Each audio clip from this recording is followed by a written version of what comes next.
Before we dive in, literally, let me set the stage. Deep Water is a 2026 survival horror film starring Aaron Eckhart as Ben, a first officer, and the legendary Sir Ben Kingsley as Rich, the plane's captain. The film cost $40 million to make, was shot in New Zealand and Gran Canaria, and premiered at the Sarasota Film Festival on the 10th of April 2026, before hitting theaters on May 1st. Rotten Tomatoes gave it 70% from critics, calling it, and this is a direct quote, an unapologetic B-movie that swims rather than sinks. That tells you everything you need to know. This movie knows exactly what it is, and it leans all the way in. So let's get into it. Every scene, every death, every shark. We open on a routine international flight Los Angeles to Shanghai. Hundreds of passengers from all walks of life board the plane. We meet our key players. Ben, the first officer, quiet, competent, carrying some kind of emotional weight. We'll learn later he booked this particular flight to avoid facing his son's illness back home. He's running from something. That matters. Rich, played by Ben Kingsley, the seasoned captain. Calm, measured, in full command. Cora, a sharp, observant young girl, traveling with her family. Her 7-year-old stepbrother Finn is with her. These two become central to the story. Dan immediately established as the selfish, obnoxious passenger, the kind of guy who complains about vodka and soda on a long-haul flight. You already know this man is going to make bad decisions when things go wrong.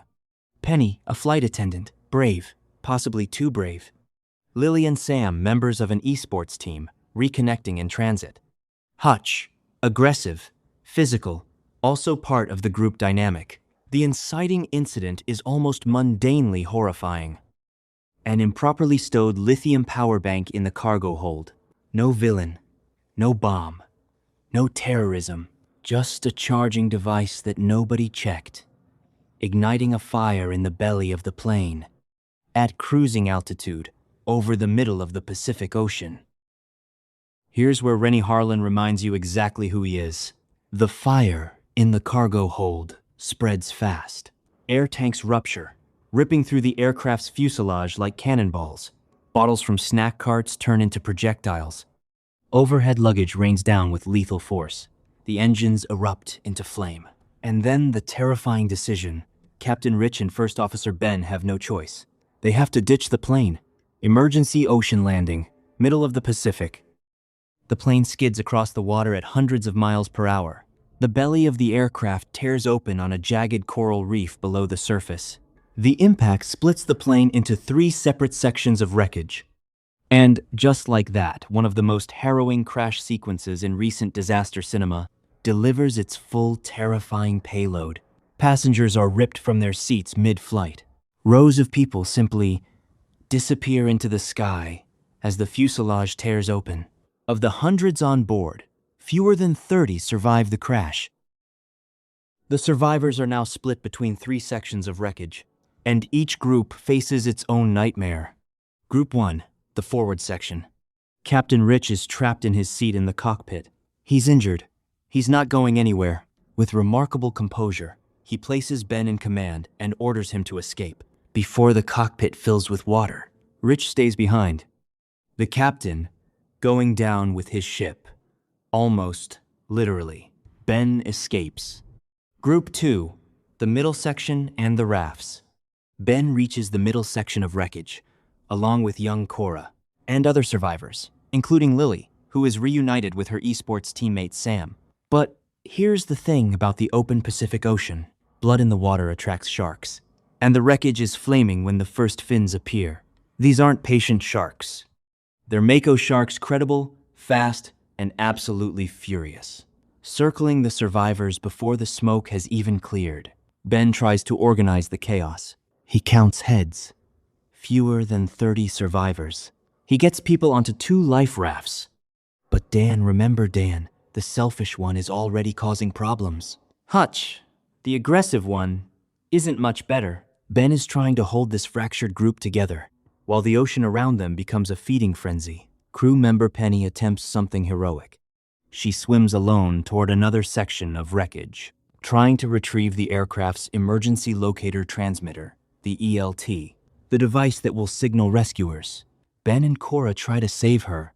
They're too slow. A shark takes Penny before she reaches safety. The first death that hurts. Then Dan, in a moment of pure, reckless stupidity, drops the locator into the water. Their one signal to the outside world, gone. Sam and Hutch are swept away by the current and just barely pulled back to safety. Group 3, the tail section. Meanwhile, in the submerged tail section of the plane, a small group is trapped in an air pocket. Flight attendant Zoe, passenger Matt, elderly Becky, and young Finn, Cora's 7-year-old stepbrother, are alive but sealed underwater. Matt does the brave thing. He swims up to the surface to find help. He actually finds Cora and Finn's father floating in the debris field. But a shark attacks. Matt's body is later found by Zoe. Zoe, refusing to give up, gets Finn to the surface. She promises to go back for Becky, but Becky tells her not to. An older woman, at peace, thinking of her granddaughter. She lets go. Zoe is attacked by sharks on her way back up, but manages to haul herself onto an abandoned life raft with Finn before losing consciousness. Finn, unable to wake her, slips into the water. By nightfall, hope arrives in the form of a U.S. Navy rescue helicopter. The survivors see the searchlights. People are crying, waving, screaming. But this is a Rennie Harlin movie. Nothing is ever that easy. A crew member is lowered into the water on a cable to assist the survivors. A shark pulls him under instantly. The helicopter, now destabilized from the sudden jolt, crashes. The rotor wash capsizes one of the life rafts. Survivors are thrown into the water. People who made it this far are suddenly fighting for their lives again. In the chaos, Dan, the man who lost the locator, who undermined Ben at every turn, pushes another survivor into the water to save himself. He doesn't hesitate. In the distance, a Chinese fishing boat appears. But the coral reef blocking their path means they can't reach the raft directly. Cora is stranded alone on a section of wreckage, separated from the group. Ben, the man who boarded this flight to avoid his problems, makes a different choice now. He goes back into the water for her. Surrounded by sharks, with nothing but instinct and a flare gun, he fires into the water and kills one of the sharks, buying precious seconds. The fishermen, thinking fast, begin throwing their catch overboard. A cascade of fish raining into the water around the wreck. The sharks turn. The feeding frenzy shifts. Ben reaches Cora. They make it to the fishing boat. And Dan, who cheated, manipulated, and pushed a woman to her death, is eaten by the sharks. There is no ambiguity. There is no mercy. Justice delivered by the ocean.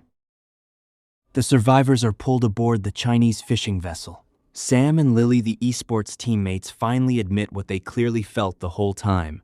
They're alive. That changes things. And then, in a moment that lands harder than almost anything else in the film, Cora picks up Ben's phone. She uses it to locate her little stepbrother Finn's tracking chip. Finn is alive, and so is Zoe, unconscious on that drifting life raft, but alive. The fishermen reach them. Finn is pulled from the water. Zoe wakes up. Everyone who deserved to make it, made it. And Ben, the man who boarded this flight to run away from his son's illness, finally calls home. He tells his family he is coming home. That's the emotional core of this film, buried beneath all the carnage. A father choosing, finally, to face his fear rather than flee it. The Pacific Ocean took everything from these people and gave them something back. Clarity about what actually matters. So, is Deep Water a great film? Debatable. Is it a great time? Absolutely yes. Rennie Harlin crafted exactly what this movie needed to be. A throwback to 1970s disaster cinema, drenched in shark-infested chaos, with just enough human drama to make you care who survives.